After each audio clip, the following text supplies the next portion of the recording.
आयसरमधून 34 लाखांची दारू वाहतूक, एलसीबी पीआय दत्तात्रय शिंदेची धडक कारवाई, चौघांना अटक। लोकसभा निवडणुकीच्या पार्श्वभूमीवर अवैध दारू वाहतूक आणि विक्रीला ऊत आला असून राज्य परराज्यातून अवैधरित्या दारूची वाहतूक केली जात आहे। त्या पार्श्वभूमीवर स्थानिक गुन्हा अन्वेषण विभागाच्या पथकाने मुंबई आग्रा महामार्गावर आयसरमधून पुष्पा स्टाईलने होणारी दारूची वाहतूक उधळून लावली असून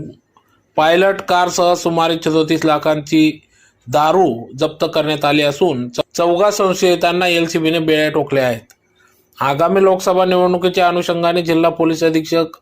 श्रीकांत दिवरे यांनी स्पेशल ड्राईव्ह घेऊन अवैध धंद्यांवर कायदेशीर कारवाई करण्याचे निर्देश पोलीस अधिकाऱ्यांना दिले असून त्यानुसार आज